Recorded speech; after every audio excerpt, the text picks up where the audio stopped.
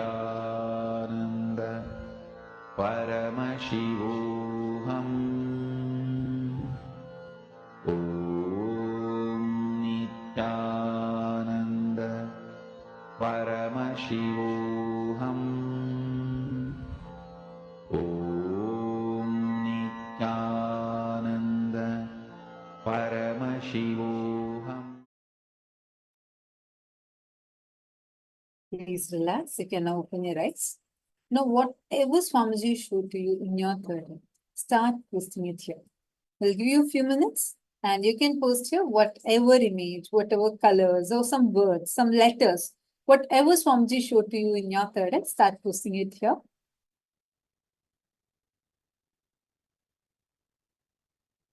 All the YouTube viewers, I request all of you to take a moment and post it on the YouTube comment section.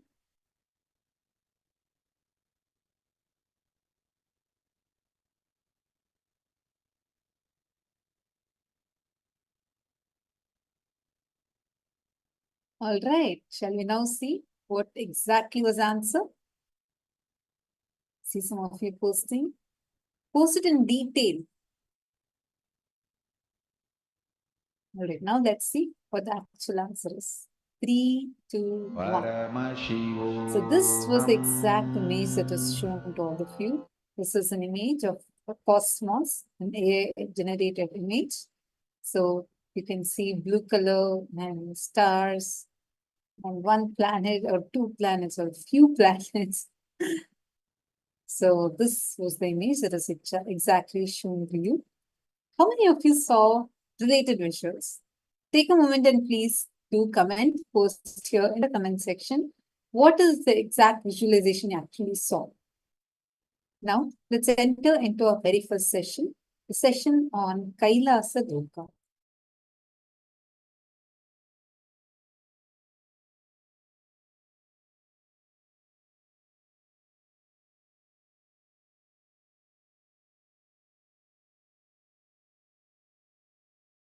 Sanatana Hindu Dharma reveals about this cosmos. It has vertical time zones, higher worlds. Bhuva, Suva, Tapa, Maha, Jana, Brahma, Vaikunta, Kailasa. The higher worlds and the lower worlds, Atala, Vitala, Sutala, Talatala, Mahatala, Bhatala. I'll project a simple description diagram of these lokas. Understand? Sanatana Hindu Dharma, the Hinduism, reveals about the cosmos, the higher planes, vertical time zones, and the lower planes, both. Just physical mutation and mental mutation happens in the lower planes of the universe.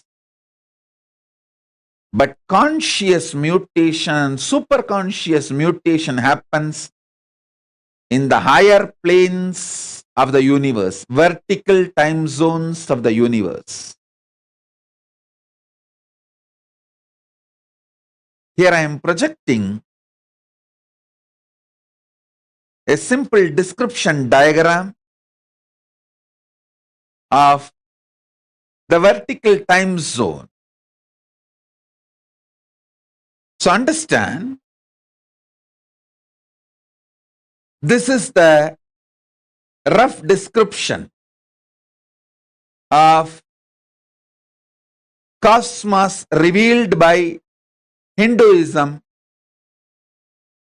The vertical time zones, Suvarloka, Maharloka, Janaloka, Tapaloka, Brahmaloka, is where conscious and superconscious mutations happen. The lower worlds, Atala, Vitala, Sutala, Talatala, Mahatala, Bhatala, Rasatala, in these worlds, just physical and mental mutations happen. So understand, this Brahmanda, cosmos, is focused on giving superconscious mutation to all beings and ultimate oneness, Paramadvaita Anubhuti.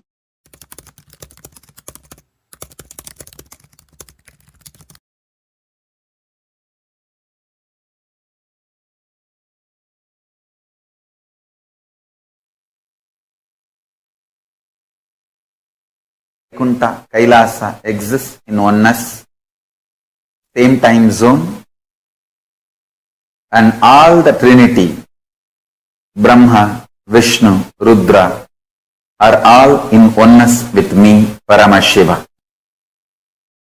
I'll describe precisely how the Kailasa is.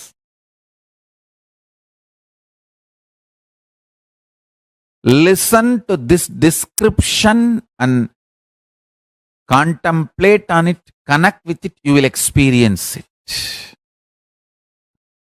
See, you see many of the photographs taken by NASA and many telescopes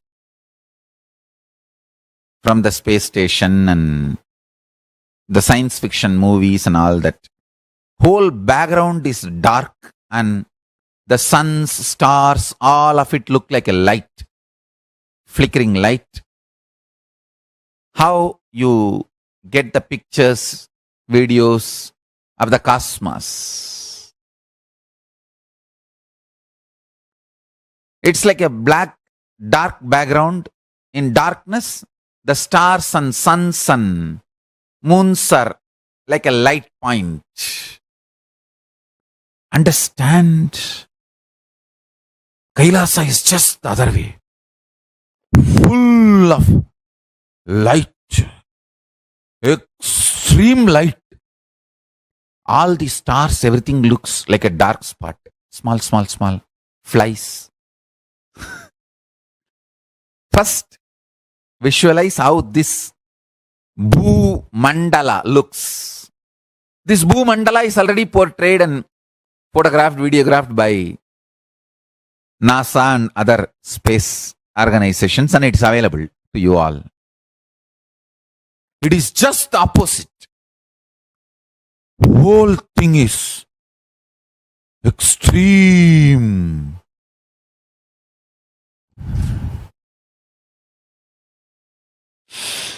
Extreme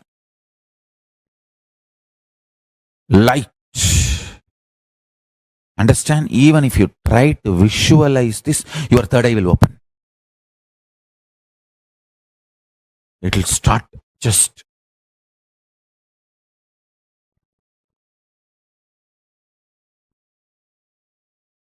that's all. I tell you, if you just breathe this Kailasa light, I'm going to open that whole Kailasa light to all of you. Now, the whole Kailasa space. Just breathe this space.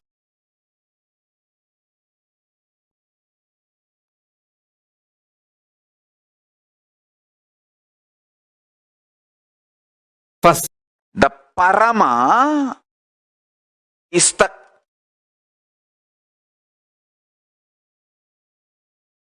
atmosphere of Kailasa, like the valley atmosphere which we breathe in the planet Earth is this air filled with oxygen, carbon dioxide, so many different gases, different. The prana, samana, vyana, udana, samana in Ayurvedic tradition and the yogic tradition and the modern day science, oxygen, nitrogen, carbon dioxide, whatever you claim. This Vali Mandala, the atmosphere how the Earth's atmosphere is filled with various gases. Various gases. Same way, the atmosphere of Kailasa is Parama state. So anyone who exists there is in Parama space. Paramashiva, Parashakti, Paramaganapati, Parabrahmam, Paramburul, Paramasuriya, Paramasubramanya. Anyone who exists in that space is Parama. Without any conflict, superiority, inferiority, complex fight, without any of it, they all just exist organically in a beautiful divine order which binary logical mind can never understand. Only Nyaya Vaiseshika, higher multidimensional logical mind can understand. If you are God, I am also God, is multidimensional logic. Nyaya Vaiseshika. If you are God, how can I be God? If God is God, how can I be God? Is binary logic. Binary logic works only in computers, not in Kailasa. Binary code works in Microsoft, not in Macrosoft. Only Nyaya Vaiseshika works in Macrosoft. Binary works only in Microsoft. Same way, zillions of enlightened beings put together is Kailasa.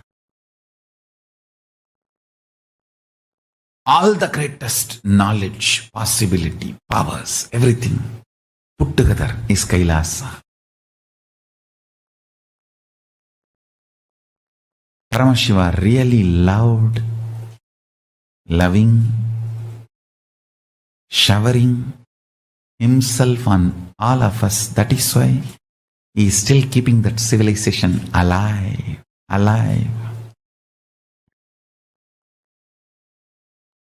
Again and again he revives that civilization, even though human beings go and destroy it. By their ignorance they get swayed and destroy. Then again he revives. Last time he revived by coming to Madurai as Sundareshwara and with Meenakshi, Parashakti Parvati. He revived the Kailasonnata Dvatashanta Shyamala Pita. Now he saw again the need for revival once more has arisen. The need for revival has happened, is again here back to revive the enlightened civilization. I'll give you the time, the whole sutra. Thought current. Enlightenment means manifesting the state of Paramashiva, unclutched nirvana, nirvigalpa, suddhadvaita swarupa samadhi.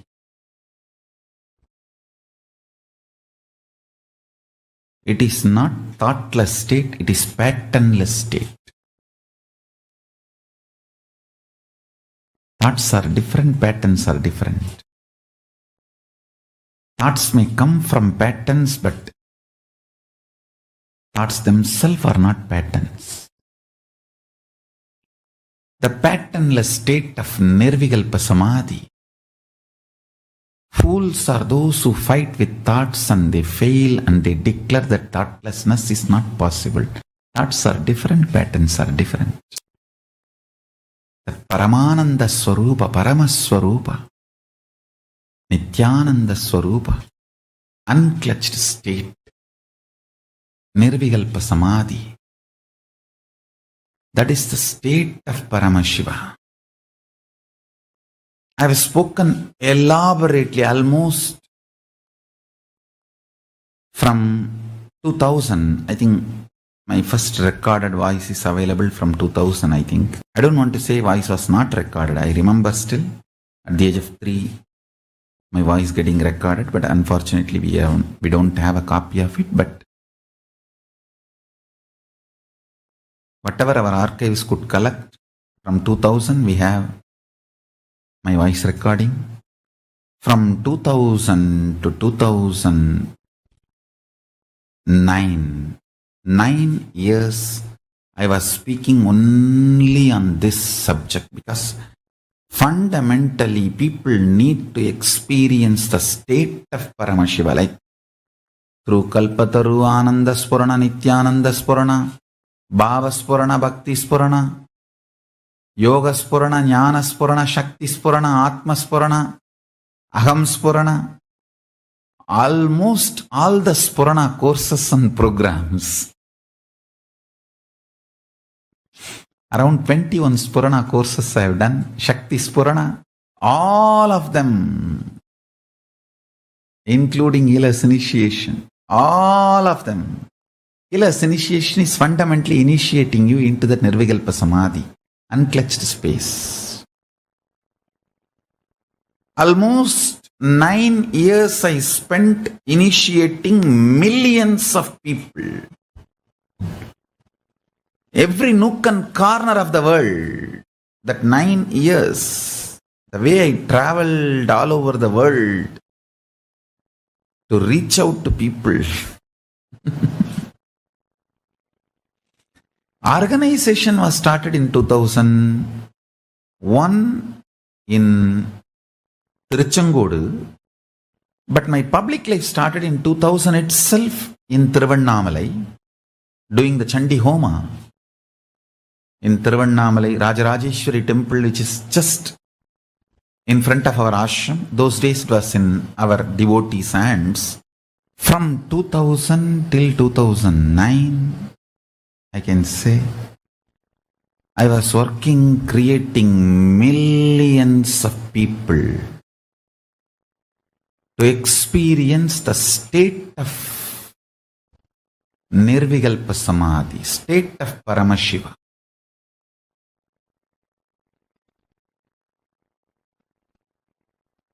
Giving assurance, support, initiation, ultimately experience itself. Using multiple methods, techniques, writing books, almost 24/7. Literally like Shiva Bhuta, I worked.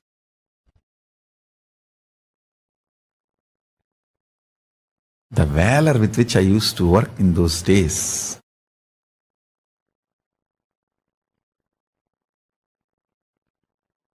In one statement, if I have to describe how I was in those days, Tondaravu pannalana Sivaniru, panna Sivanairu. It's like, people don't disturb you, be Shiva. Just remembering. If people disturb you, be Shiva.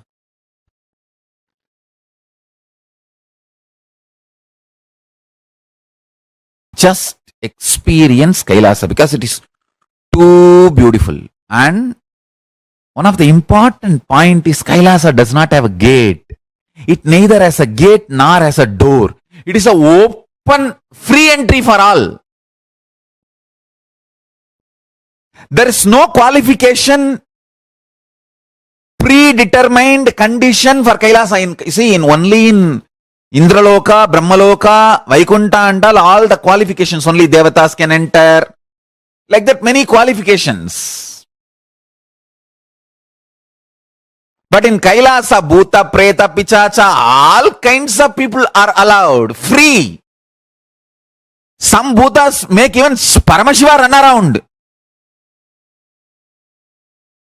He is such a Bolenatha. He opens himself for all, and this bloody Bhasmasura goes and takes the boon that on whosoever head I put my hand, and they should be burnt to ashes. How can Shiva be burnt to ashes? But this fellow tries to play game with Shiva. Using the same boon he got from Shiva, Paramashiva plays the game just to prove that his boons are real. Just for that, he also runs around and tries to show the drama. Not that he has to save himself from Bhasmasura. How can fire be burnt? But he has to prove that the boon he gave is really, really real. Bhasmasura should feel job satisfaction that he did tapas and he got the boon. So just for that, to keep that principle alive, he also tries to run around, and then Vishnu comes and burns the Bhasmasura. All of you know that remaining story. Even that kind of fools get free entry. That's all I am trying to convey. Sometimes people ask me, what's the difference between various states of consciousness and various planes of the universe? Understand? If you go to dream state and come back, what you see in the dream state, what others see in their dream state will not be same. Both of you may be sleeping in the same room. But when you go to dream, the world will be different. When he goes to dream, the world will be different. But conscious planes, the multi-dimension planes of the universe means like a Tapoloka, Satyaloka, Kailasa. If he gets into Kailasa and you get into Kailasa and come back, description will be same. The scene will be same. Listen carefully. The various states of consciousness is more like the subjective truths. Planes of the universe means subjective truth becoming reality in the universal plane. Understand? How? Now all of you experience the same in this Jakrat plane. This wall is same for all of you. This mic is same for all of you. The interpretations about the mic will be different. The knowledge about the wall will be different. Perception about the wall will be different, but wall is same. Understand? Truth is same. The facts you derive will be different.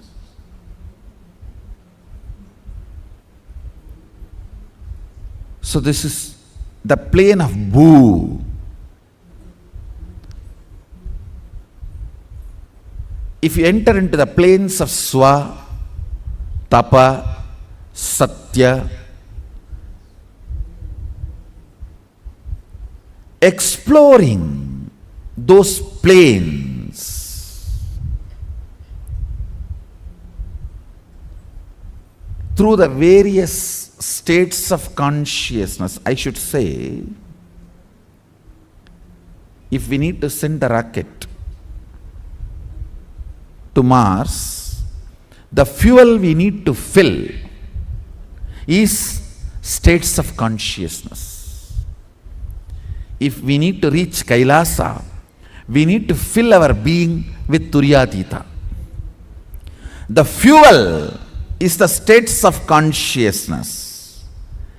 The place to reach the plane is those lokas. If you think in your life, grabbing, stealing from others is the best strategy for success, your identity in Patala gets strengthened.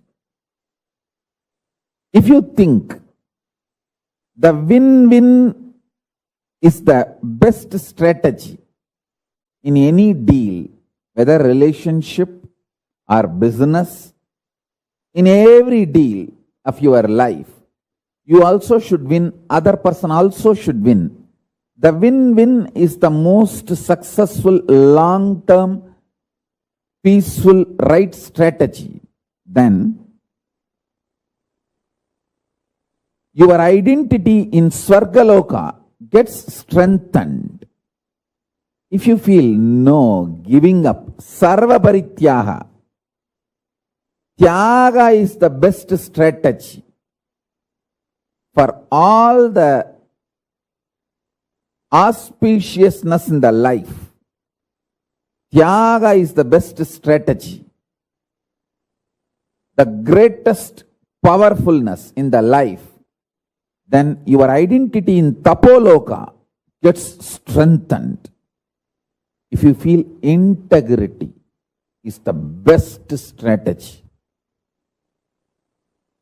Your identity in Satyaloka gets strengthened. If you feel integrity to Guru and the God is the best strategy. As I say,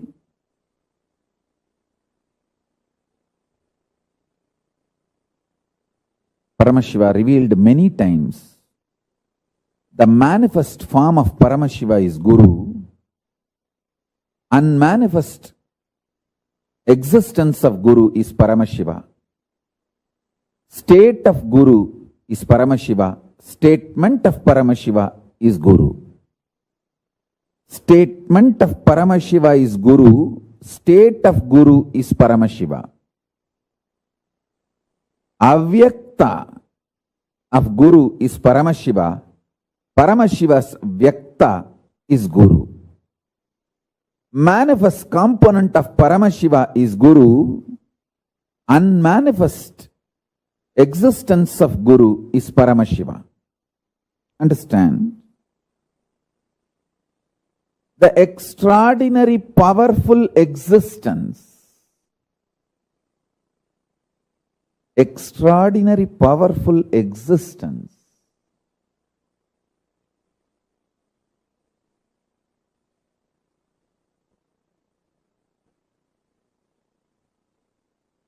of Paramashiva in his avyakta, unmanifest, remains as Paramashiva. In his manifest, he becomes Guru. Some of the powerful cognitions I repeat, so it enters into your very core cognitions, your very being, your very core. That's the reason I repeat some of the right conclusions. The conscious conclusions you need to arrive. So let me give you the deeper truths now.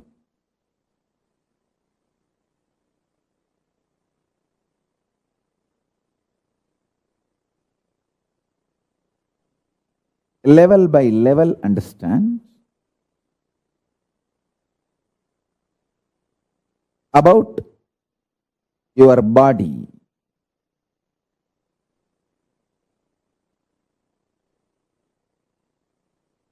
Be very clear. You have 14 bodies you carry. In all these 14 lokas, each loka you have one body through which you enjoy that loka, you experience that loka.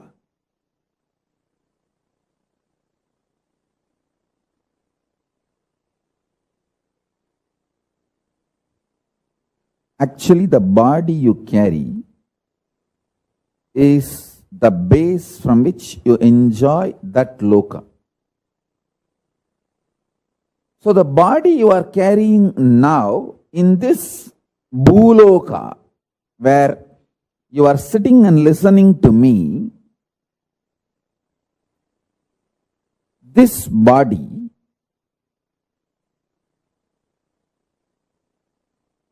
has only one relevance to the body you are carrying in Kailasa or the body you are carrying in Batala, the lowest and highest. The breathing which goes into you and comes out, the prana is same. The prana which goes into your body, in this body you are carrying, goes up to the body you are carrying in Kailasa and goes up to the body you are carrying in Patala. All these 14 bodies are stitched with one sutra, one thread called the prana functioning in you. Understand? These are the most subtle truths. If you start cognizing them, sitting with these powerful conclusions, you will start manifesting powers. Because they are so powerful, they manifest as powers in you.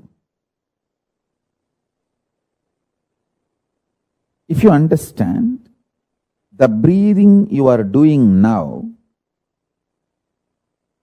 adds prana, life energy into you. That prana from Batala goes to Kailasa through your body. Understand? Now I am wearing 1 lakh Rudraksha.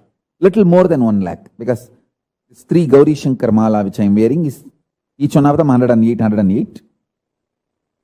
This 1 lakh Rudraksha, this whole 1 lakh Rudraksha is tied through a thread. Same way, the body you are carrying in all 14 lokas are tied through a thread. One of the greatest blessing I had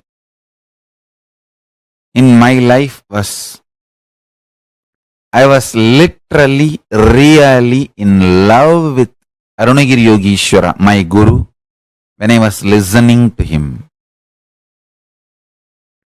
When I was listening, I was really in love with him. There was no calculation, maths.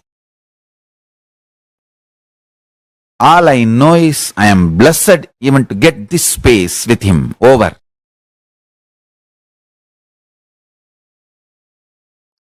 And if my guru has said,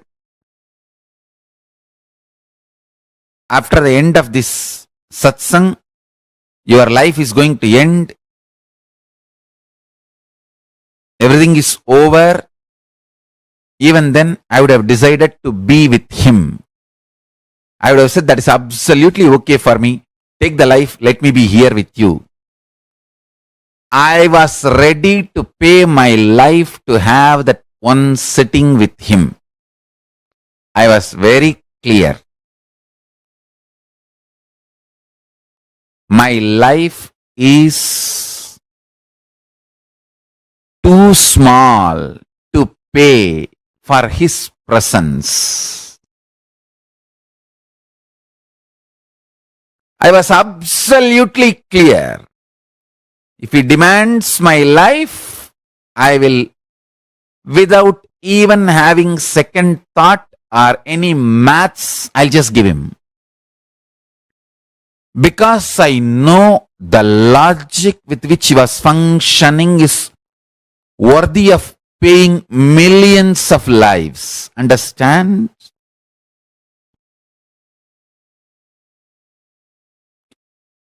Every penny you acquire, you can enjoy till your this life. Every powerful cognition you acquire, you can enjoy as long as you exist. Accumulation of powerful cognitions is the most important life purpose. That is the most important life goal. That is the greatest life wealth. Understand? Whenever we are beaten, agitated, flare up, how our energy responds to our self, world and cosmos and God. If that is based on powerful cognitions, you are living enlightenment. The logic with which my guru was functioning was absolutely delicious. It was absolutely ecstatic. I was ready to pay not one, multiple lives to him to receive that. Understand? My simple declaration of my integrity to my guru, even though he neither demanded anything before the satsang or after the satsang, he just mapped Kailasa into my inner space, lifted me to Kailasa, brought Kailasa to me.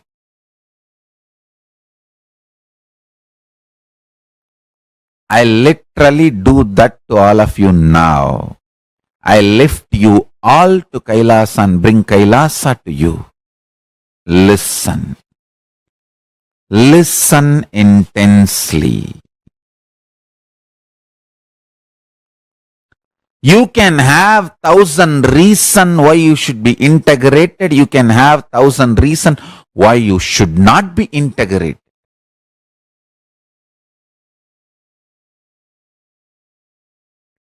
If you decide for integrity, you can lift yourself to Kailasa and bring Kailasa to you. It is all about your simple decision. That's all. Nothing else. Decision. Simple decision. When you make simple declaration of integrity, the spiritual umbilical cord connection between you and Paramashiva is immediately connected. Like an electric shock, the Kailash energy enters into you.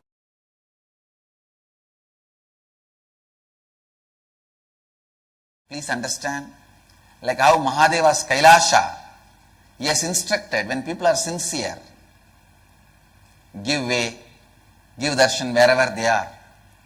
Because Tirunavukarasu Swamigal is so sincere.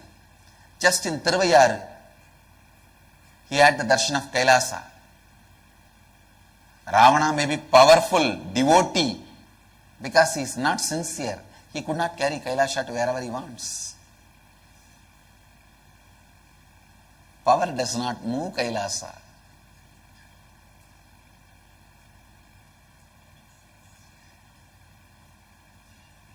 Many people tried to take me through power to wherever they want, but I neither moved nor went.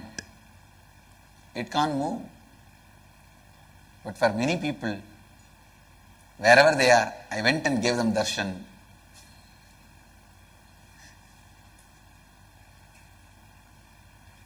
Always the Tirunavukarasars get the darshan, but never Ravanas can move Kailasa. Listen, just like Mahadeva has instructed his Kailasa, wherever sincerity is there, don't trouble them, give darshan. It is just to check the sincerity. That sitting in the Kailash is just a methodology to check the sincerity of the people. So if they are sincere, they don't need to take the struggle, give way and give darshan. I tell you, you can look at me only when I decide to look at you. You can even come to know about me only when I decide to attend to you. You will be able to know about me. Your attention will fall on me only when my attention falls on you. Be very clear. It's law of life. Your attention will fall on me only when I decide to put my attention on you. So just create a sincere intention. You will see automatically all the obstacles are removed. Great saint from Tamil Nadu, he sings Avanarulale Avandal Vanangi. Only by his grace you can even bow down to him. Only with my participation you can even come and participate in your inner awakening. Today, with my integrity and authenticity, I am opening my participation with all of your lives.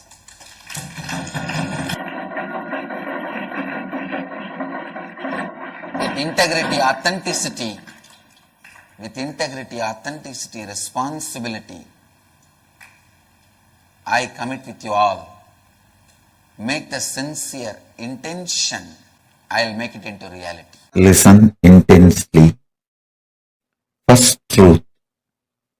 Tell Paramashiva, I know you are real.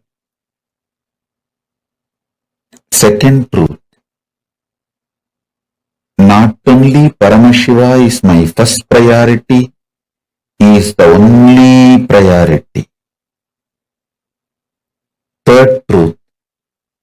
Let my independent intelligence, consciousness, my will to feel good, bad, right, wrong, my individual soul exists only as extension of Paramashiva. Let me think what Paramashiva wants. Let me will what he likes. Let me live as his extension. Whatever is good as per Paramashiva, let that be good in me. Whatever is right as per Paramashiva, let that be right in me. Whatever is powers as per Paramashiva, let that be with me. Whatever is right as per Paramashiva, let that manifest in me. Om, Om, Om. Paramashiva is not just my first priority, he is my only priority. The Lord of all these multiverses, the ultimate of this universe, cosmos.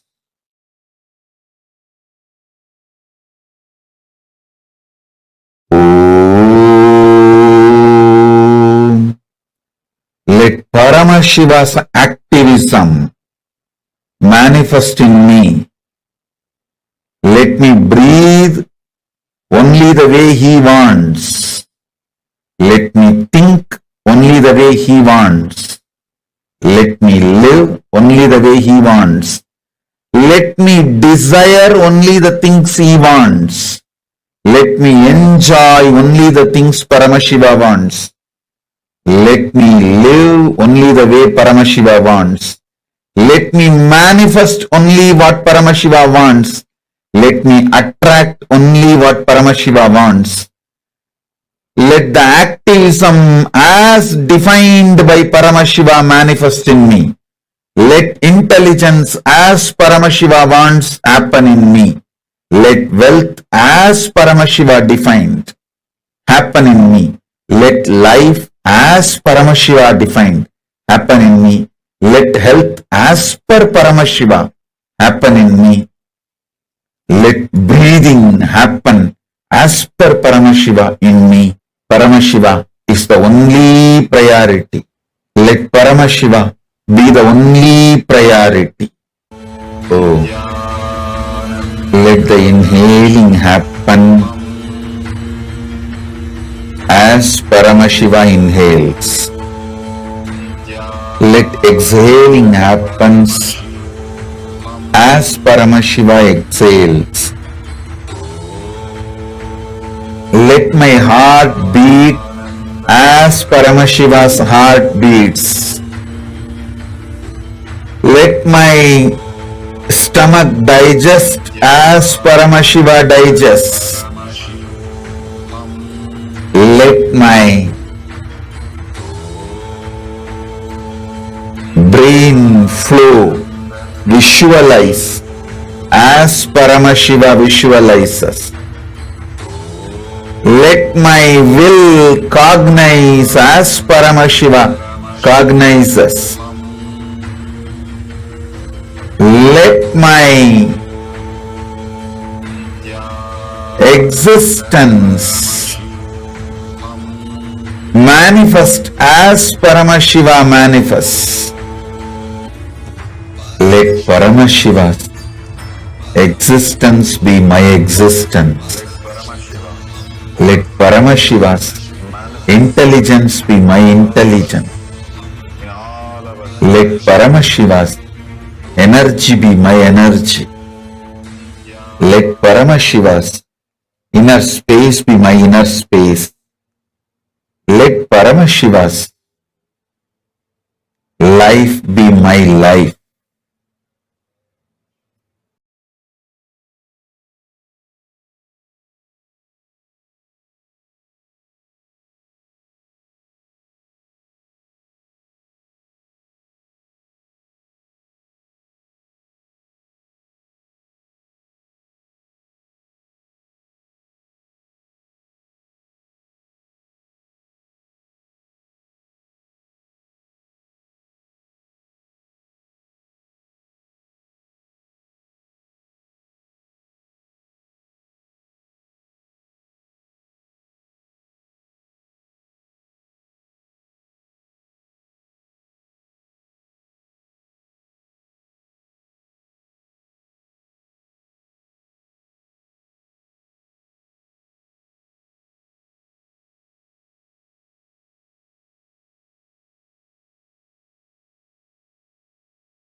Return them to all the participants that are here sitting with us.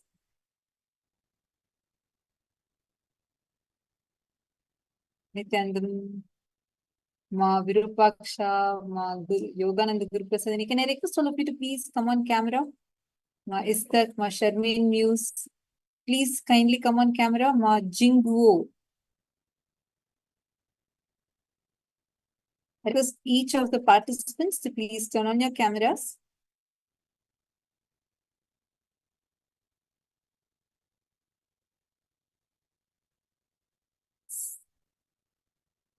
Wonderful. Did all of you actually listen to the session on Kailasa Loka? How is the Kailasa actually existing? How many of you listened to the session? Please take a moment and please post it here. How many of you listened to the session and how many of you clicked with it?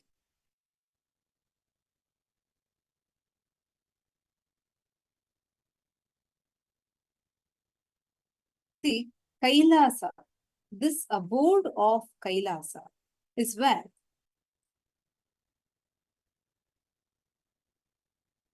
this is like how Swamiji so powerfully explained. We have 14 planes of existence. There are 14 lokas in total.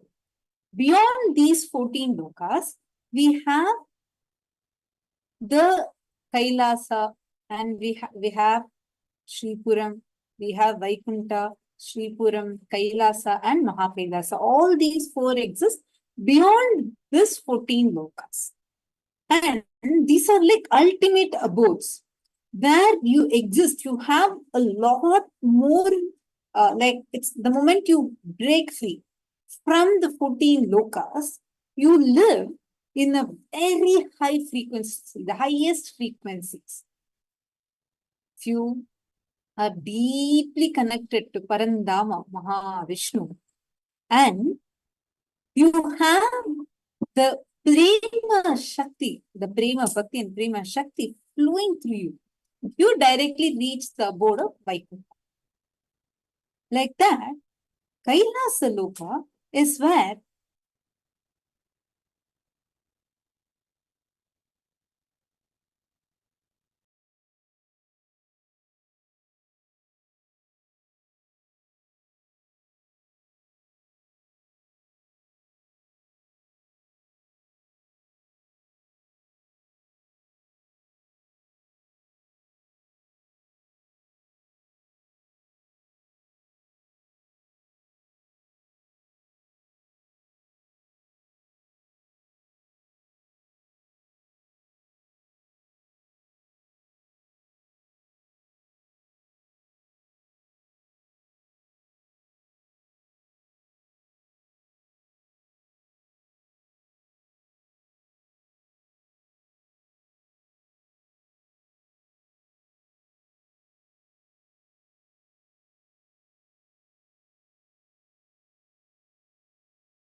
much. I hope now all of you are able to see us and hear us clearly.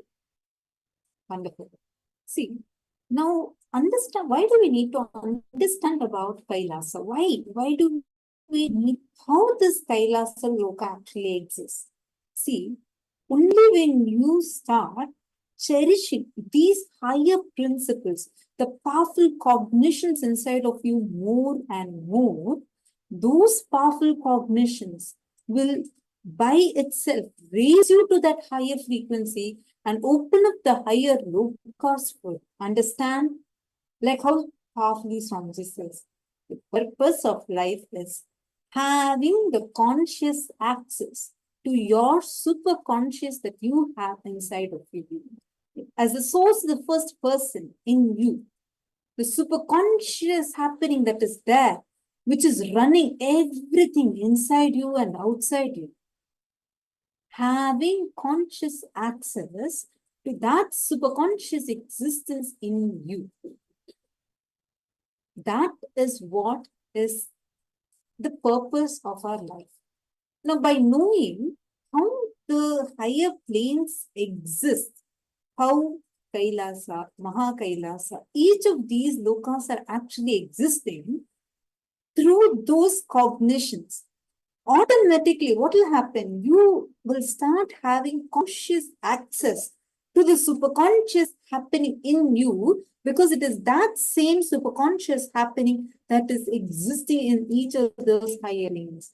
You start getting a direct connection with your own identity to your parallel universe existence in Kailasa. By knowing how Kailasa looks like, how it is actually existing, what type of thought currents if you cherish, you will actually have access to Kailasa Loka. All these things help you in the most powerful way to get access, to get the conscious access to your superconscious happening in you. So all the participants that are sitting here, can I request all of you to take a few minutes and please post here. What did you understand as Kailasa Loka? Come on, all of you sitting here with us, take a few minutes and please share. What did you understand as Kailasa Loka? How is Kailasa Loka existing?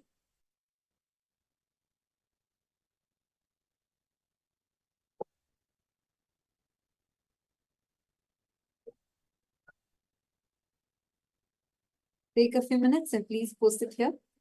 And all the viewers that are there with us on YouTube, I request all of you also to post.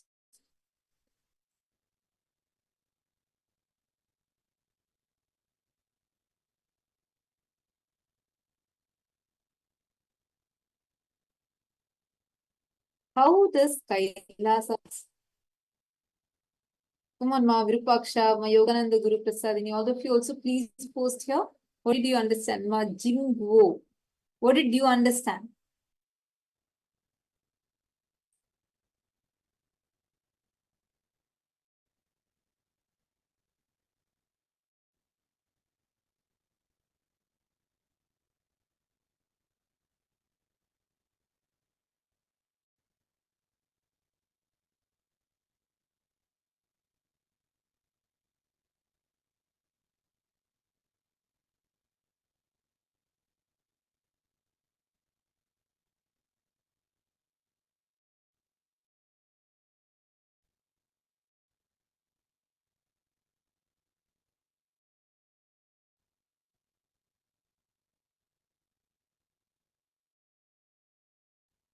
On YouTube, Nityanandam, A.R. Jyotika Angamuthu, Nityanandam, and all others YouTube. Take a few minutes and please post here. Today, we are going to be receiving the darshan of Bhagavan Mahasadashivamurti. And we are going to learn how your brain can be rewired. What all powerful access you can have just through awakening your brain. It's a very profound, amazing science that we are having. And today you're going to be learning about various powerful, profound revelations, powerful cognitions from Swamiji, where Swamiji reveals about all the powerful ways how your brain can exist, can access all the 11 dimensions, how it can act as the largest telescope and the largest microscope simultaneously. It's a very, very powerful revelation. And you're going to also understand just by you sitting in the initiation how your brain can actually be rewired. So now to enter into this session, I request all of you to intensely listen, and we are going to first learn how Paramashiva as Mahasadashivamurti exists. How he is continuously existing with 25 phases and phases of Paramashiva. 5 into 5, 25 happening simultaneously, spontaneously, and synergetically. And how you can also awaken that inside of you. I don't need to even know about this. All these things you're going to be learning now. Because only by you starting to cognize this form of Paramashiva as Mahasadashivamurti, you're going to see how by having the conscious access to your superconscious happening in you, how that will happen just by visualizing the form of Mahasadashiva, not anything else. Just trying to visualize, cognizing the form of Bhagavan Mahasadashivamurti is what we are going to be learning now. I request all the participants to intensely listen to this session where Swamiji is now going to be revealing to us about the 5 phases and phases of Paramashiva. Please say and invite any of your friends there who would like to invite them also here, so they too experience the revelations from Swamiji.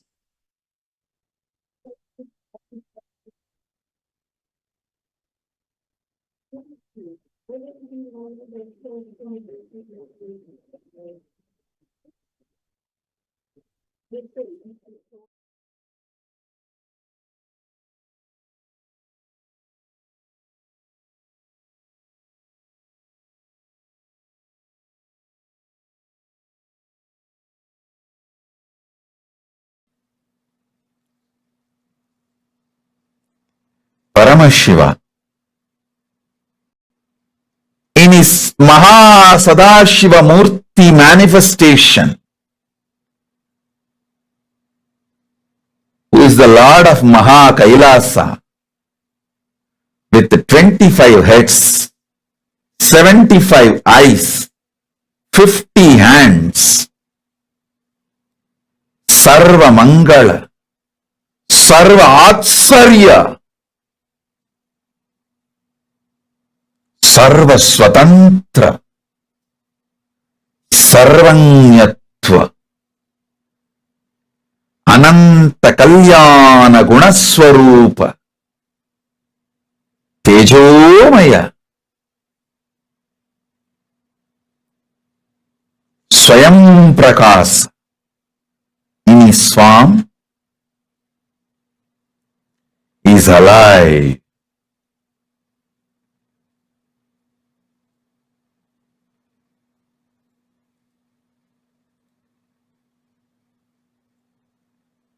Listen.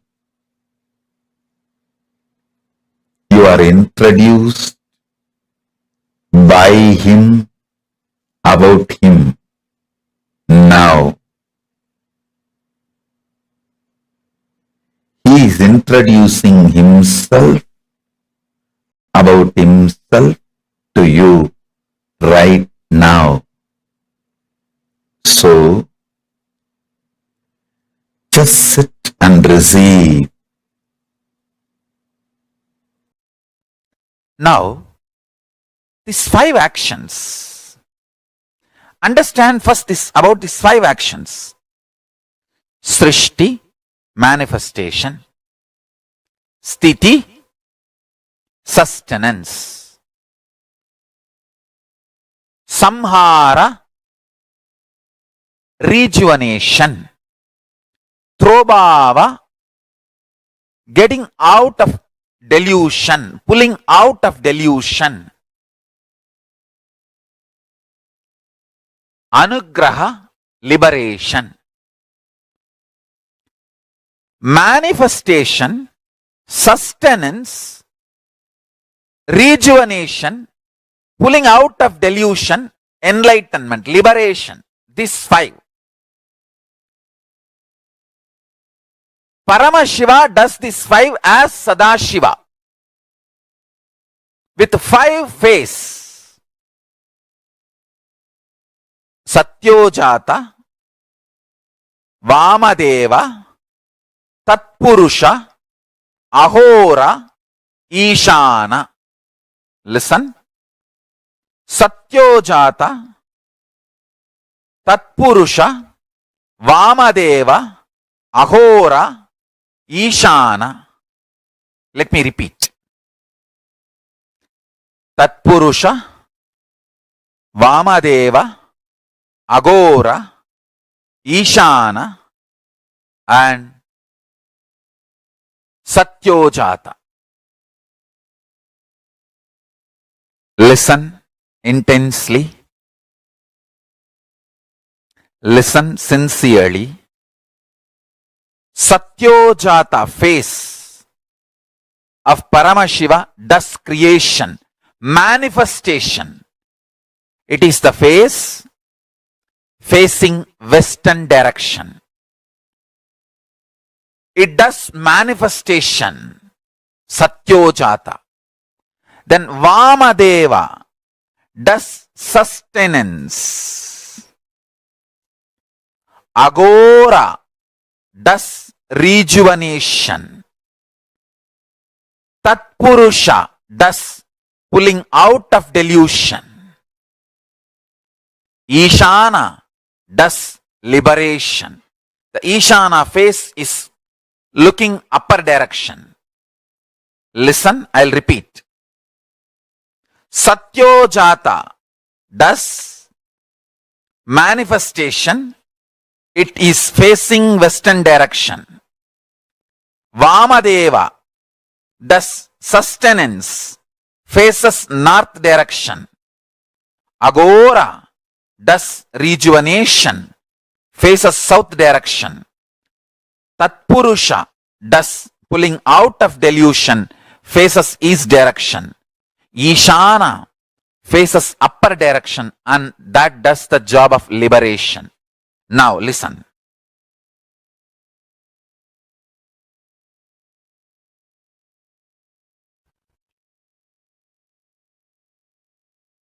The Sadashiva, he exists doing this 5 Panchakritya.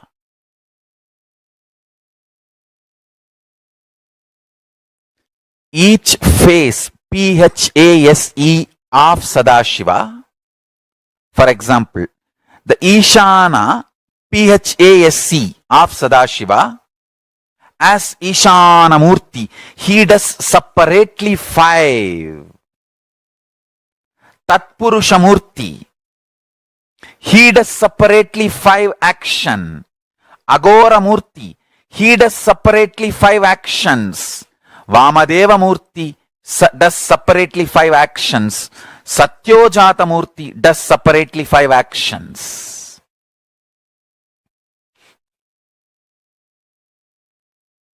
I'll tell you one by one.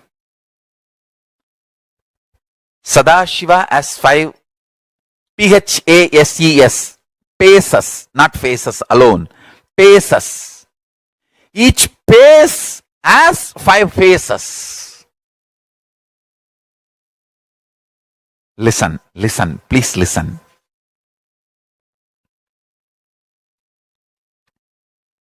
Sadashiva has 5 faces, PHASES, paces.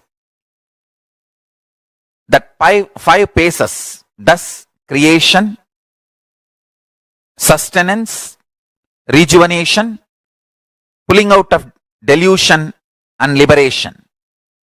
Now, each pace, for example, creation, manifestation pace, that is Satyojata. That creation pace has 5 phases. How you know?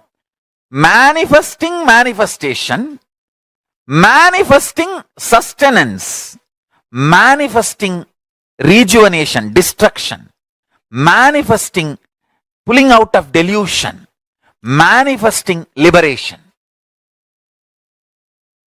How can liberation come into existence unless it is manifested? How can sustenance happen unless it is manifested? So, the manifestation PHASES, phase of Paramashiva, as 5 phase, FASCE.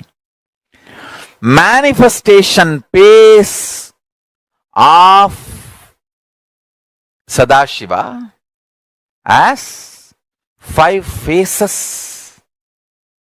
So manifestation itself is 5 level. So that is 5 phase. Then sustenance is 5 level. That is 5 phase.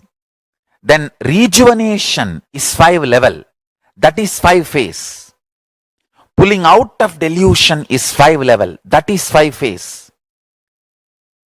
Liberation is 5 level. That is 5 phase. All these 5 into 5, 25 phases put together is Mahasadashiva. Understand?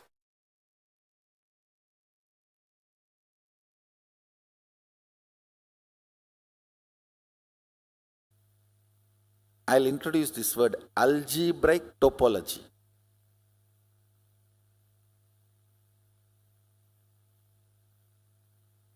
Mapping of microscopic logic and telescopic logic at the same time.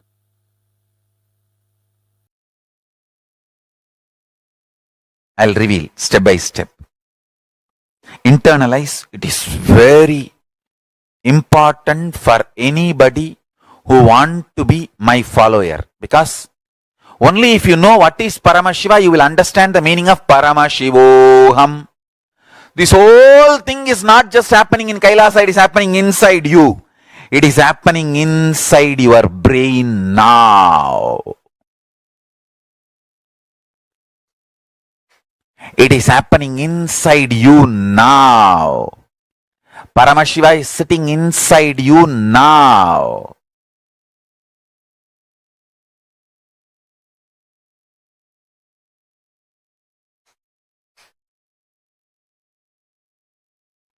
When first time Arunagiri Yogeshwara told me this, I literally jumped and touched my own feet and put it on my own head. I became so excited. I did not know what to do. Because when Arunagiri Yogeshwara was telling me this truth, it was so alive and real. In Vedas and Agamas, in Hindu tradition, now this moment is not emptiness or nothingness, it is Purna, complete, everything. This moment, this Chana, this second, now is the time Kala Bhairava meets our consciousness. And in this moment, universes come in, exists, dissolve, gets pulled out of delusion and gets liberated without chronological time gap, spontaneously, simultaneously. Meditate on it. Understand? Samhara is created, creation is destroyed. Sustenance is deluded, delusion is sustained. Liberation is deluded, delusion is liberated. creation is destroyed, destruction is created, sustenance is destroyed, destruction is sustained.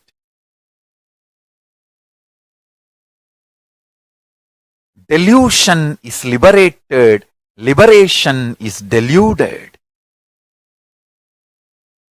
Creation is deluded, creation is liberated.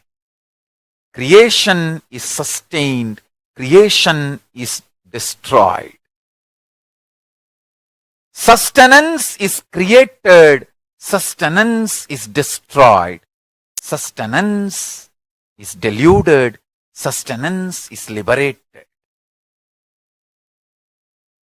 Destruction is created, destruction is maintained, destruction is destroyed, destruction is pulled out of delusion, destruction is liberated. Delusion is created, delusion is maintained, delusion is destroyed, delusion is pulled out of delusion, delusion is liberated. Liberation is created, liberation is sustained, liberation is destroyed, liberation is deluded, liberation is pulled out of delusion, liberation is liberated. Understand these 5 principles: Srishti, Sthiti, Samhara, Prabhava, Anugraha. Manifestation. Srishti, manifestation. Sthiti, sustenance. Samhara, rejuvenation. Prabhava, pulling out of delusion. Anugraha, liberation. Understand these 5 principles. I am reading out from Akashic records. So watch this satsang at least 5 times. Let these truths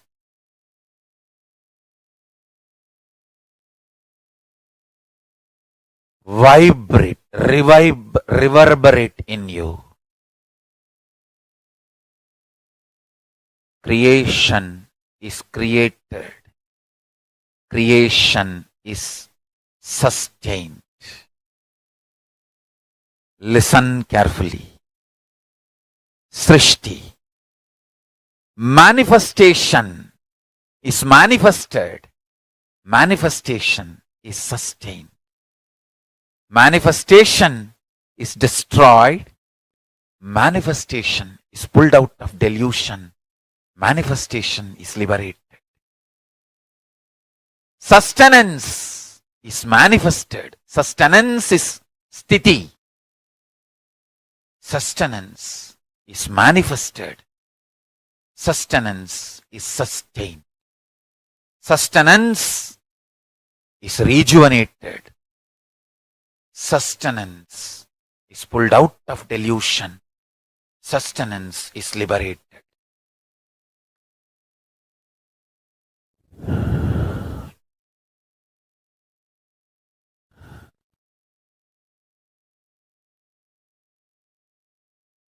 Samhara, rejuvenation is manifested.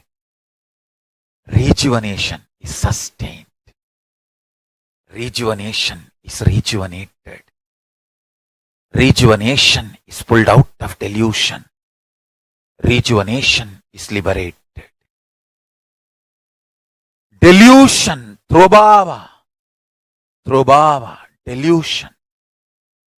The delusion is manifested. The delusion is sustained.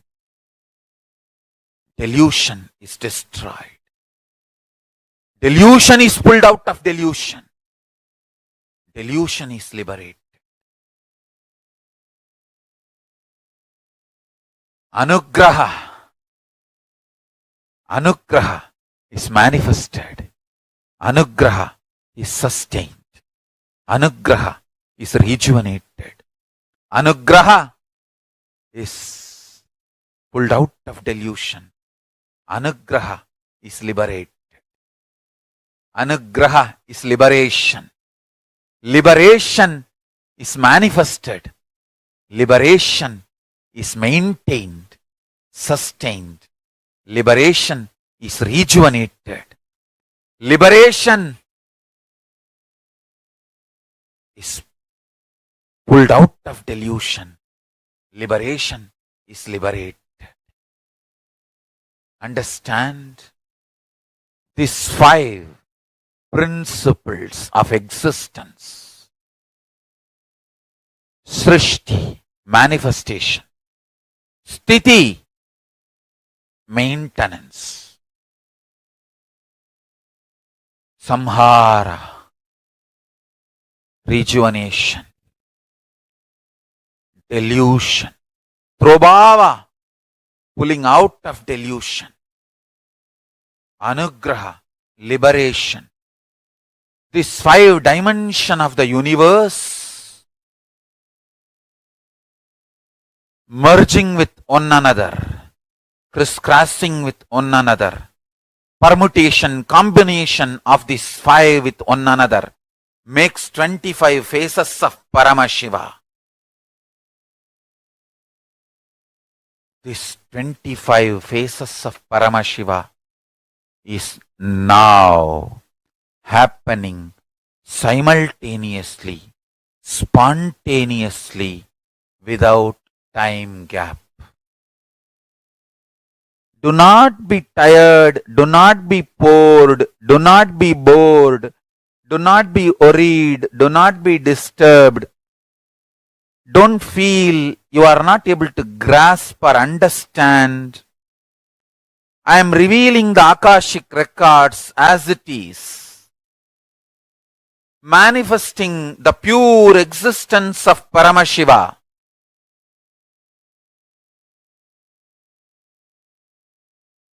Principle of creation getting created. Creation energy getting created. So, the permutation combination of all these 5 into 5 is 25. All the 25 happening in you now. Now. Listen. If you meditate on this, you will understand. Some people manifesting in your life is creation. Some people leaving your life is rejuvenation. Some people getting back to your life is pulling out of delusion. Some people are adding bliss, joy to you, and you adding bliss and joy to them is liberation. All this, understand, whether it is people, places, object, health, anything you experience, it is all just the 25 principles manifesting, happening in you. If you are fighting with that happening, you are Jiva. If you are master of that happening, you are Shiva.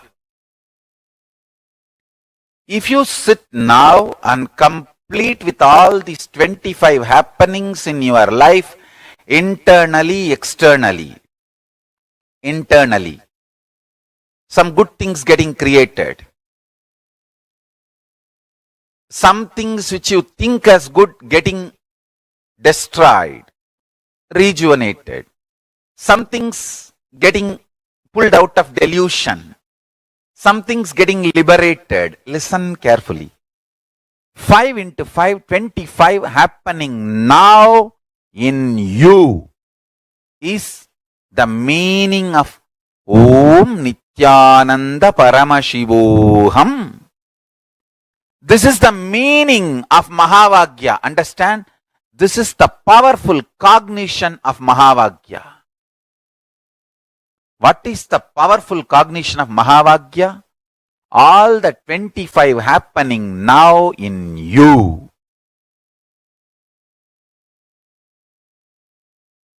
All the 25 happening now in you.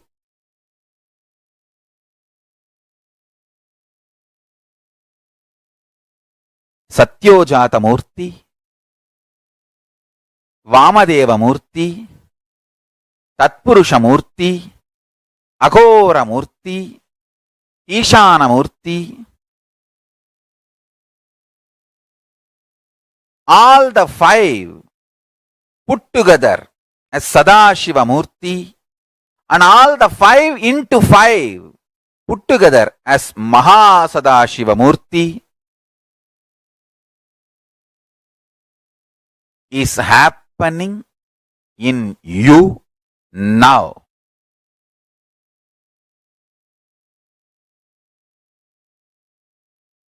Understand?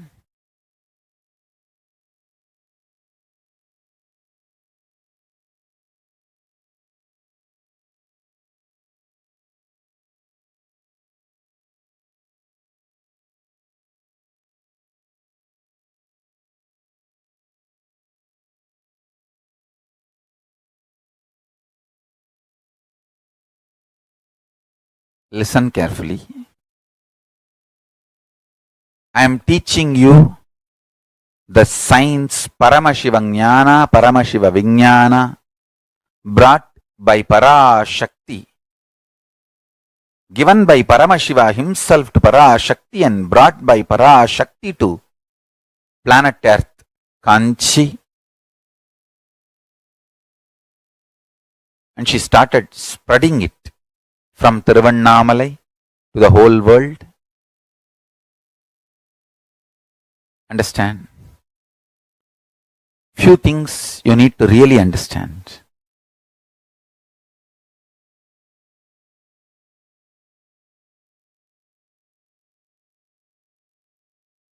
Understanding the multiple dimensions of your existence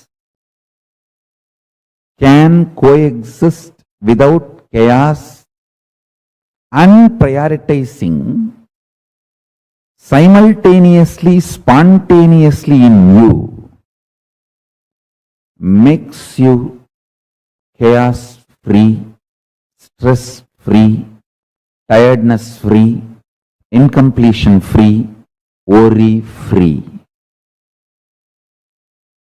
Listen, I'll explain.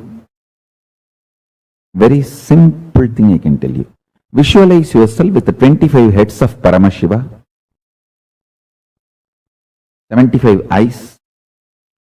Now decide all your problems, difficulties, business, everything.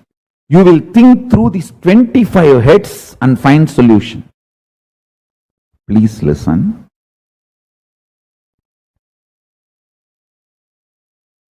These visualizations like 25 heads of Paramashiva, 75 eyes of Paramashiva, 50 hands of Paramashiva, all these expands your conscious elasticity.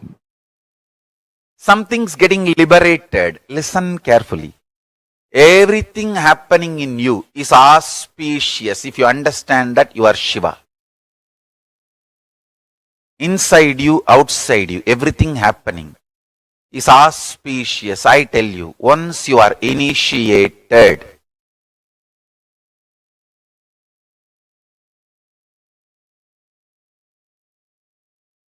once you are initiated, once you are my disciple, listen very clearly. Even if you think in your life things are falling apart, they are falling in proper place. Understand?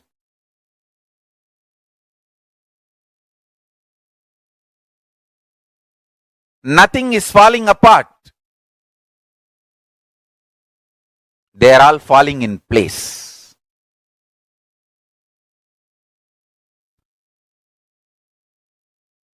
Once you are initiated, you are integrated to Guru Linga Sangha, I tell you,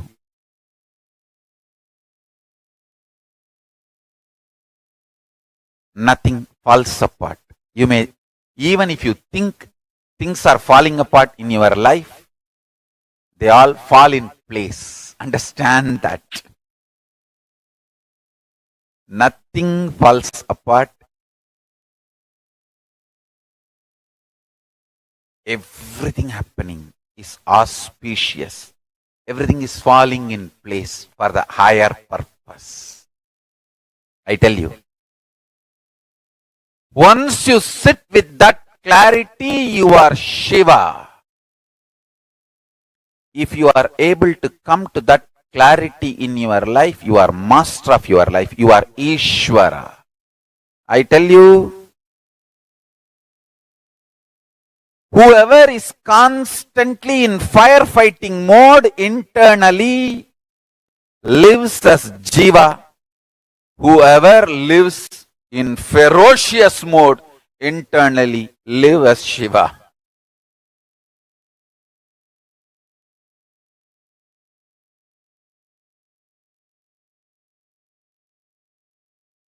Listen.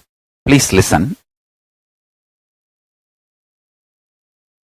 Whatever is happening is auspicious. Things are not falling apart in your life, they are falling in place in your life for your higher purpose. Listen carefully. This 5 action like creation, sustenance, rejuvenation, pulling out of delusion, liberation. These 5 principles means like creation of the universe is creation. The permutation combination of this 5 into 5, 25, is happening constantly in you. So understand the truth.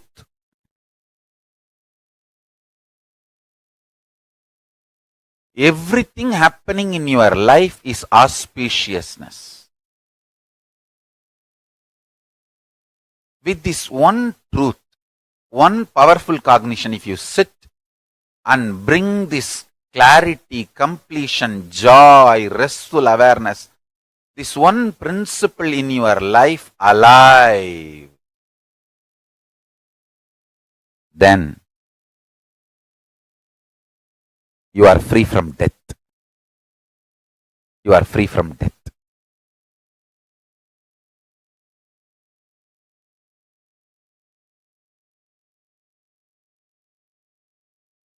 I can give you thousands of sacred secrets about death. Just catch this one truth. Everything happening in you is this 25 activities happening in your life internally, externally.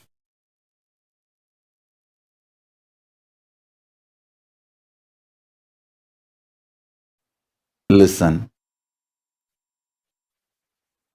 Sadashiva. The 5 dimension. Creation, sustenance,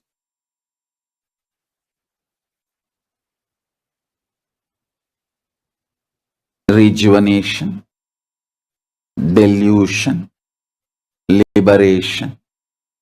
This 5 becomes 25. Mahasadashiva. Sadashiva becomes Mahasadashiva. Listen. Listen intensely. Only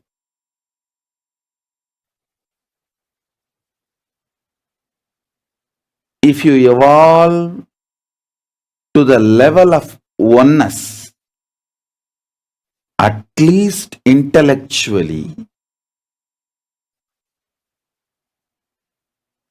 you can understand creation, sustenance, rejuvenation, pulling out of delusion, liberation, all the five happens simultaneously, spontaneously, synergetically, like synesthesia. Listen. Today I have introduced one more new word, synesthesia. Listen. Synesthesia means, I'll give you direct meaning. Synesthesia is an anomalous blending of the senses in which the stimulation of one modality simultaneously produces sensation in different modality. Synesthetes hear colors, feel sounds, taste shapes. Listen. If you understand this synesthesia is actually experience of a power of oneness in physical sensory level. It is an anomalous blending of the senses in which the stimulation of one modality simultaneously reproduces sensation in a different modality. Synesthetes hear colors, feel sound, taste shapes. Synesthetes, people who have the synesthesia capability, they actually, when they see the colors, they hear the colors in the ears. When there is a sound, they feel it in their skin. When they see the shapes, they taste it in their tongue. The tongue can taste the shapes they see. So it's like a one sense material, object. They can taste it in all five. It's a kind of a power. Listen. Same way, these five, creation, sustenance, rejuvenation, delusion, liberation, these five, you can taste liberation in creation, delusion in creation, sustenance in creation, rejuvenation in creation. You can taste creation in liberation, rejuvenation in liberation, delusion in liberation. You can taste delusion in creation, rejuvenation in sustenance. All the five happens simultaneously, synergetically, spontaneously, synesthetically. Listen. Only when you understand this intellectually, you will see your five aspects of 5 head of Paramashiva becoming 25 head. I asked once my guru, why Mahasadashiva's form is not worshipped in many temples commonly? See, all Paramashiva's 64 forms are worshipped in many temples commonly, like Nataraja will be there in every Shiva temple. Lingodbhava will be there in every Shiva temple. Linga will be there almost in all Shiva temples. Ardhanarishwara, many Shiva temples has. Even the rare forms like a Veerabhadra or Agora are worshipped in some temples. Kala Kala. All 64 forms are worshipped in so many temples, but Mahasadashiva, totally I have seen only 2 temples having Mahasadashiva form. One in Tiruvannamalai temple, North Tower, only one place. In Madurai, in only one place. Other than these 2 temples, I have not seen anywhere Mahasadashiva form. Of course, now in all Kailasa we are putting. In the ancient temples, I asked my Guru why. He said,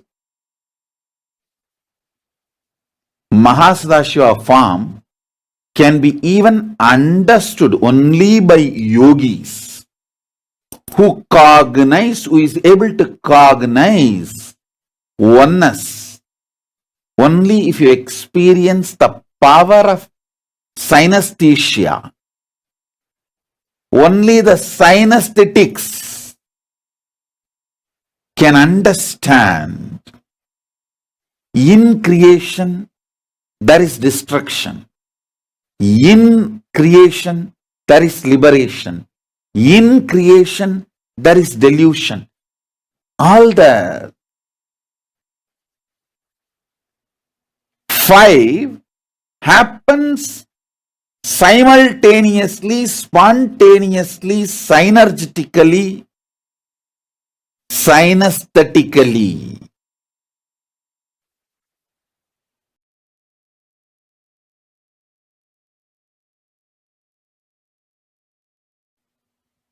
Even intellectually, if you sit and contemplate,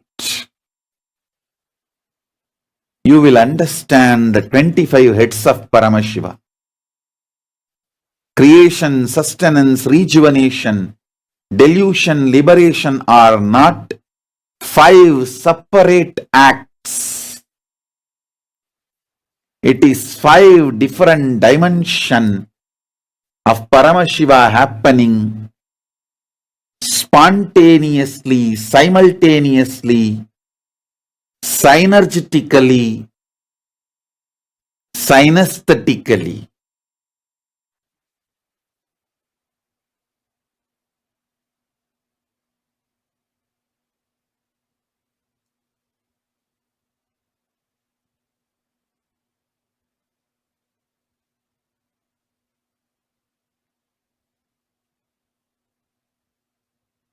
Using your brain to understand this principle will awaken Mahasadashiva's presence in your being. Listen, you can use the capacity of your brain's capacity to think to reach Paramashiva. Buddhism continuously teaches only in no mind state you can reach Buddha. Hinduism does not close the doors for thinkers. Hinduism is such all-accepting tradition. It does not close the doors for thinkers. Even if you sit and think, use your thinking. How? All the 5 action, creation, sustenance, rejuvenation, delusion, liberation, can happen simultaneously, spontaneously, synergetically, synesthetically. Just even if you sit and start contemplating, your brain's capacity will increase, it will start cognizing Mahasadashiva's qualities. Listen, when you meditate on his qualities and request his being to land inside you, he just manifests. Actually, he is inside you. When you meditate on his qualities, when you try to understand, your thinking will surrender to his vastness and greatness. You will realize he is more than all these put together. Then he simply manifests himself in you. Now,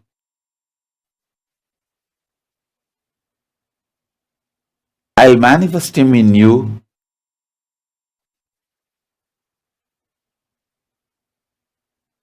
Just you understand, try to think what I am saying.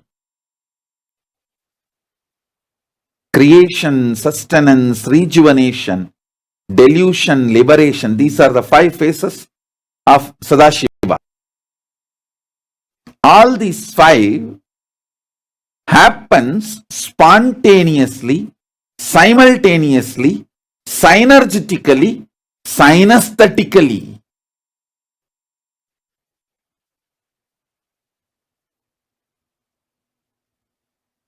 How this is happening?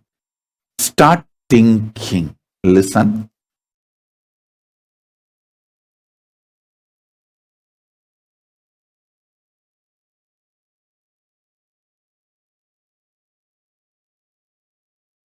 When Arunagiri Ishwara asked me to start teaching, initiating, I asked him, bless me that whoever I initiate will receive the experience. He gave me the blessing and power. Whoever I initiate, they will experience Paramadvaita. Listen. With that authority and power of his blessing and initiation, he initiated me to initiate you all. With that, I initiate you all. Sit. Now I'll give you Sadashiva happening. The 5 dimensions of Sadashiva: creation, sustenance, rejuvenation, delusion, liberation, all the 5 happening spontaneously, simultaneously, synergetically, synesthetically is Mahasadashiva. And more, you contemplate, try to think, analyze, understand through your brain, intra-analyze through your thinking what I am revealing now. I initiate and make you experience the Mahasadashiva, Paramashiva's manifestation of Mahasadashiva. When you focus on the source of your first person,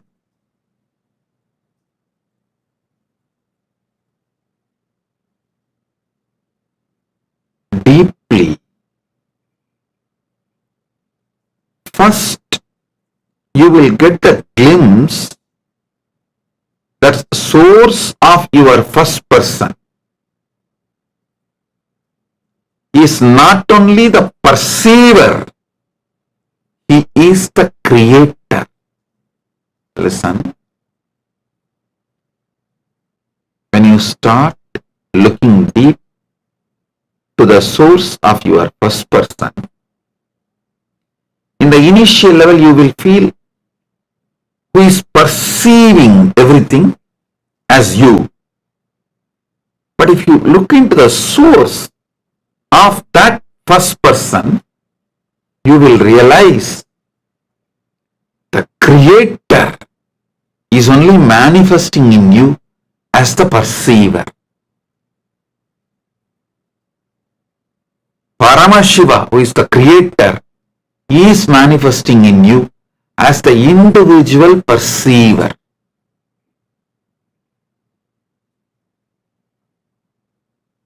When you settle in that space, all your fears about perceived will disappear, because you can just break anything which creates fear in perception. If you perceive anything as frightening, fearful, you can finish it off. You can clear it, because you are the creator. Same way, you will not be greedy or attached to anything, because anything you enjoy, you can go on keeping it forever. So you will feel bored about, what is there to keep it forever and enjoy? After all, I am the creator. Knowing the perceiver is creator liberates you from fear and greed. Liberates you from all types of fear, including death fear. Liberates you from all types of greed, including attachment to life. Listen. Listen to this one great truth. Meditate on this one great truth.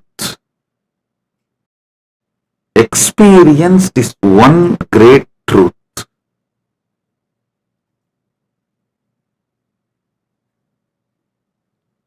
When you start seeing, focusing on the source of your first person, slowly you will see that you are the perceiver of everything. Then you will see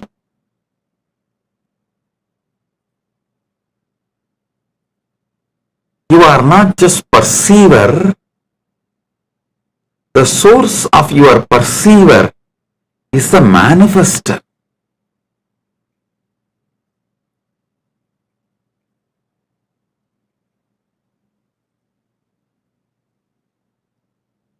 Being in that state, your fear, greed, all patterns related to this world which is seen will disappear.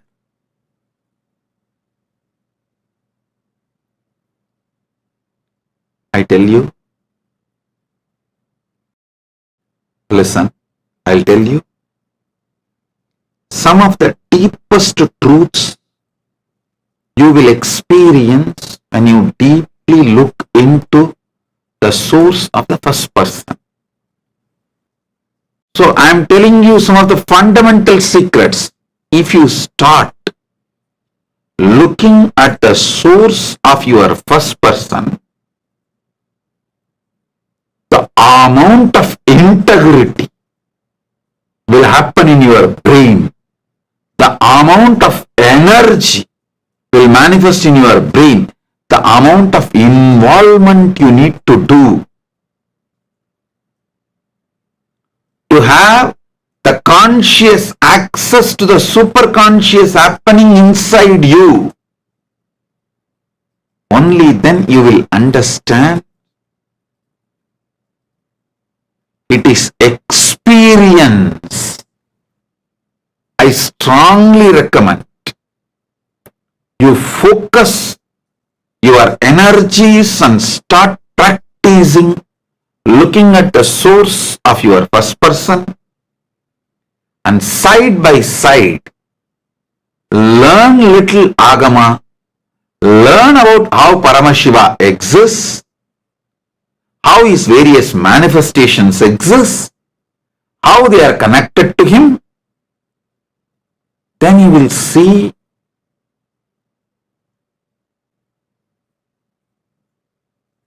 the more you look at the source of your first person, the more of the agamic truths becoming reality in you. more and more your life and sadhana becomes exciting, enlightening. You manifest experiences, you manifest powers. The whole journey becomes such a joyful journey. I tell you, combination of Vedanta and Agamanta is the best foolproof method. Just with rituals, you may get lost, you may not know the ultimate, you may just be more ritualistic, and you may even lose the spirit and intensity. And just with Vedanta, you will lose the same intensity, and you may just become monotonous and may even get depressed because there's nothing exciting. The combination of Agamanta and Vedanta is the best, ultimate. Icing on the cake is Guru's initiation, Shaktipada. So I tell you, when you look deeply at the source of your first person, you will actually experience the various components of you and the relationship between the source of you and the various manifestations and components of you. You will realize the same in cosmos, Paramashiva, and the relationship he has with his own various manifestations.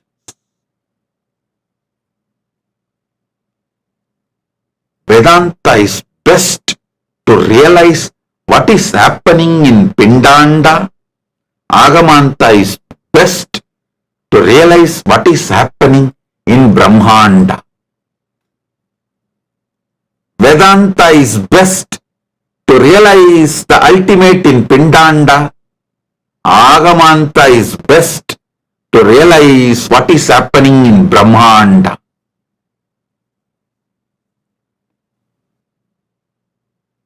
At least to all my disciples, I insist that all of you learn little Sanskrit and start reading, at least in the initial level, read the Agamas which are already translated into English. At least among the 28 Agamas, 8 are already translated into English and available. Start reading them. Then once you get the taste, you can start studying more Sanskrit and study more Agamas. At least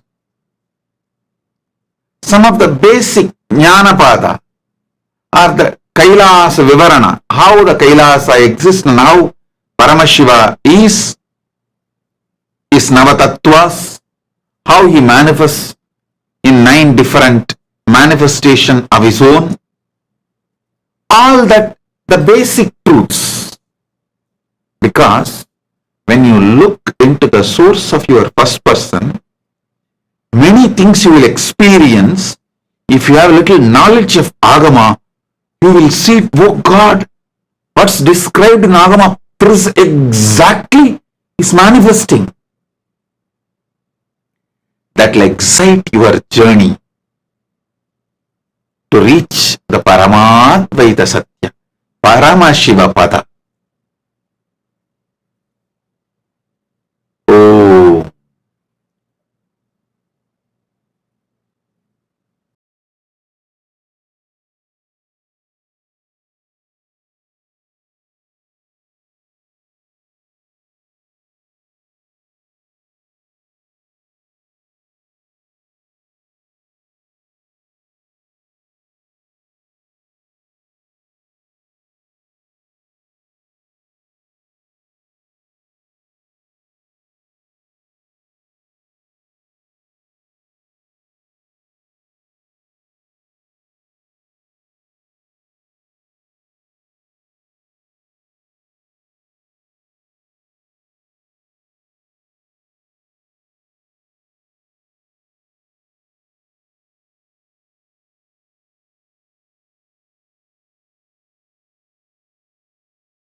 very beautifully, strongly revealed.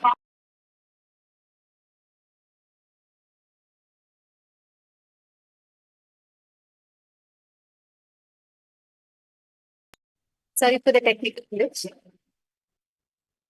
The manifestation of the 25 heads, the 25 phases of Paramashiva in you is what you experience when you chant Om Nityananda Paramashivoham.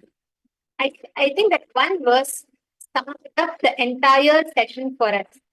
Ma Istak and Ma Aina, can I request all of you to share what did you all click with? What did each of you click with? Ma Purushananda,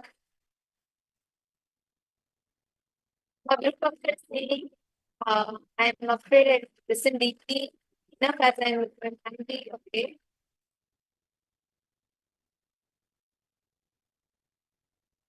Ma, that's right. The darshan takes place at the usual time, at 7 p.m. Eastern Standard Time. And it will take place as it happened for the Paramashiva.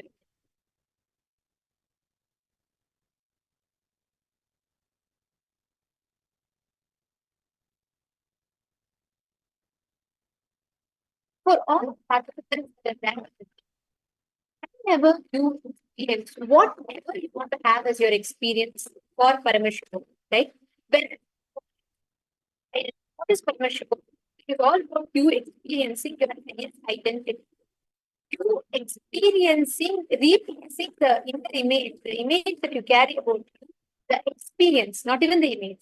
How you experience what you experience as you. Replacing that experience of you as Paramashiva is what Paramashiva is. All 25 phases, 25 aspects of Paramashiva happening now without any time gap. That is what is Paramashiva. It is what you experience when you experience the space of Paramashiva. That's exactly how it manifests for you. All the 25 phases are happening in you now. Actually, just if you trace your life, right? Just see, your cells are getting created this moment as we are talking, correct? Your cells are getting generated, your cells are getting created. And each cell that is getting created is getting sustained. And once the cell is sustained, each cell is getting rejuvenated, pulled out of delusion and liberated. Everything that is generated in this cosmos has to go through these 5 phases. Srishti, Sthiti, Samhara, Trobhava, and Anugraha. All the 5 phases every single thing has to go through it deeply. This is how the whole experience happens. Listen very carefully. The 25 phases of Paramashiva is nothing but the 5 phases going through the 5 phases of Paramashiva. Means creation has to be created, right? At some point. Whatever is created has to be sustained. And that sustenance has to be created. Then the creation needs to be rejuvenated. Then the creation needs to be put into delusion and the creation needs to be liberated. All the 5 happens for creation. Same with sustenance. For you to sustain something, you need to create that sustenance. You need to sustain your sustenance. You need to rejuvenate your sustenance. And you need to put the sustenance into delusion, pull it out of delusion and liberate that sustenance. This forms one cycle of it, correct? Same way, all the 5 actions, the 5 aspects is simultaneously, spontaneously, synergetically happening in you now. Whenever you experience the 5 aspects happening in you, you suddenly wake up to a beautiful reality of how you experience yourself. You will not anymore restrict yourself to just saying, okay, I am only creation and only sustenance. What's all this 25 phases? How do I cognize it? Swamiji has very beautifully summed it up for us. Please say, just write down how do you understand the 25 phases happening in you in this moment. Please take a moment. I request all of you to sit and pen down.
Hope all of you have finished.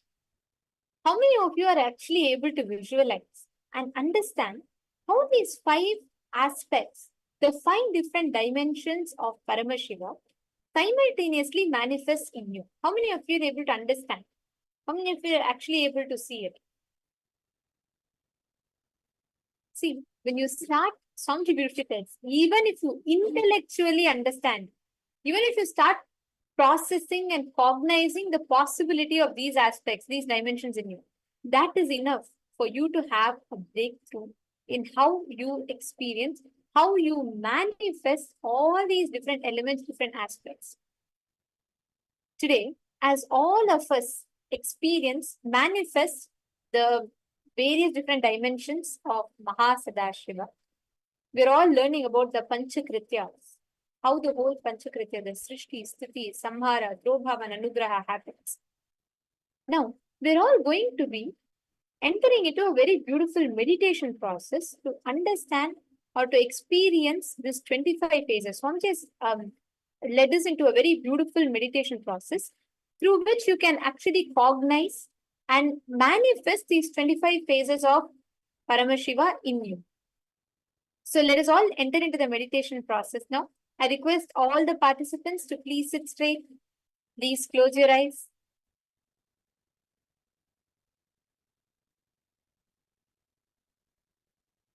Let us all now enter into the meditation process.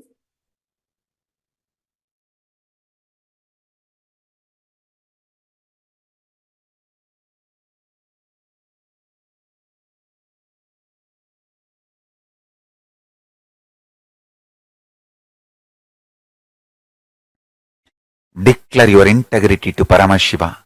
Request Paramashiva. Avanarulale avandal vanangi. Only with His grace you can even bow down to Him. Ask Him to give you the grace to bow down to Him, connect with Him and have devotion and manifest Him.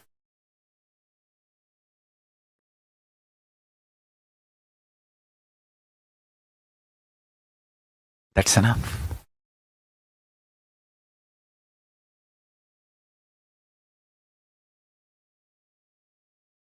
That's enough.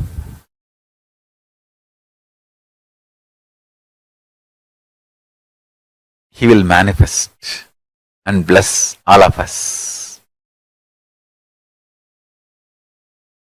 So now, sit straight. Let's dissolve into Paramashiva. Let Paramashiva manifest now in all of us. Sit straight with the original verses, original words of Paramashiva. Understand, Paramashiva himself uttered these words in Agama to describe himself. I am going to utter the original words of Paramashiva and invoke him in all of us. He is going to manifest now. Sit straight. Close your eyes. Om Satyo Jatam Prabhatyami Satyo Jataya Vai Namo Namaha Bhave Bhave Nati Bhave Bhavasvamam Bhavodbhavaya Namaha Vamadevaya Namo Jyeshtaya Namah Sreshtaya Namo Rudraya Namah Kalaya Namah Kalavigaranaya Namo Balavigaranaya Namo Balaya Namo Balapramadhanaya Namah Sarvabhuta-damanaya Namo Manonmanaya Namaha Akorebhyo Takorebhyo Gora Gora Darebhyaha Sarvebhyo Sarva Sarvebhyo Namaste Astru Rudra Rubebhyaha Tatpurushaya Vitmahe Mahadevaya Dhimahi Tanno Rudra Prachodayat Isana Sarva Vidyanam Ishvara Sarva Bhutanam Brahmatibatir Brahmanotibatir Brahma Shivo Me Astu Sada Shivom.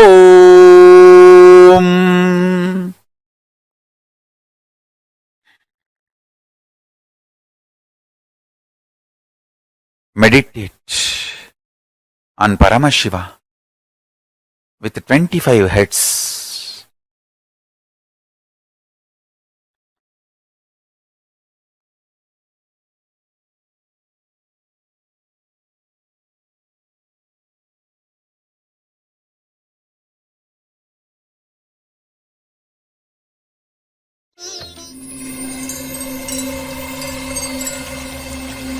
I welcome you all with my love and respect.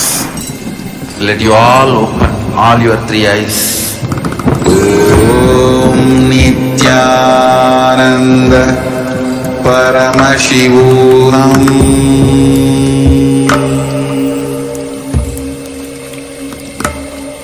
Om Nityananda Paramashivoham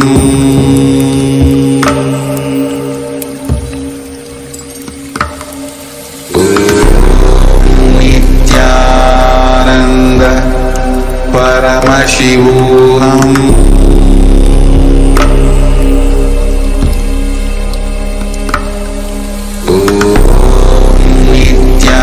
Nityananda Paramashivoham Nityananda Paramashivoham Paramashivoham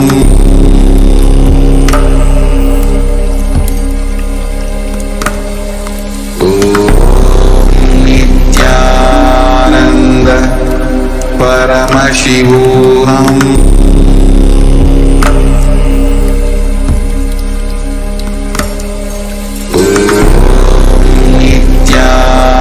Nityananda Paramashivoham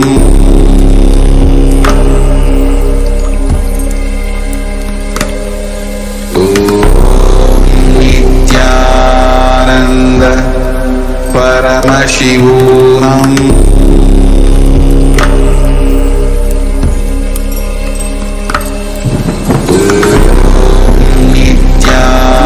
Nityananda Paramashivoham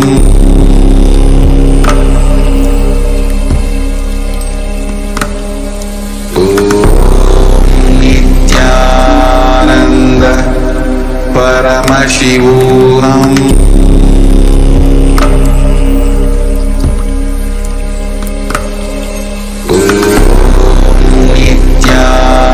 Nityananda Paramashivoham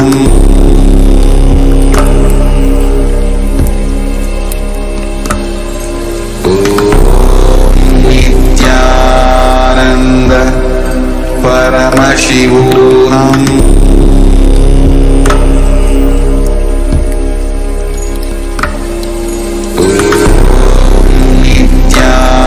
Nityananda Paramashivoham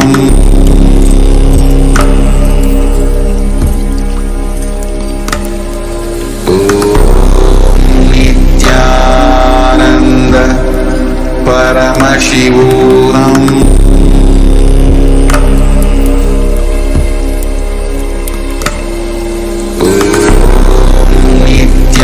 Nityananda Paramashivoham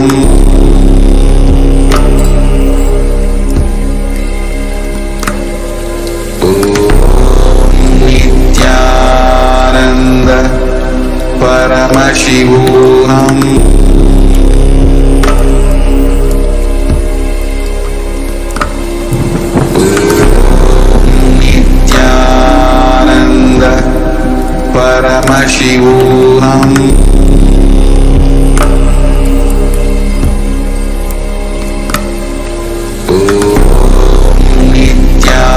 Nityananda Paramashivoham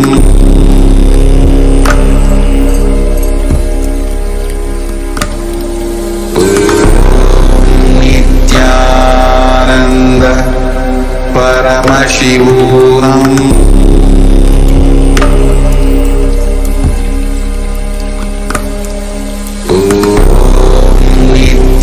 Nityananda Paramashivoham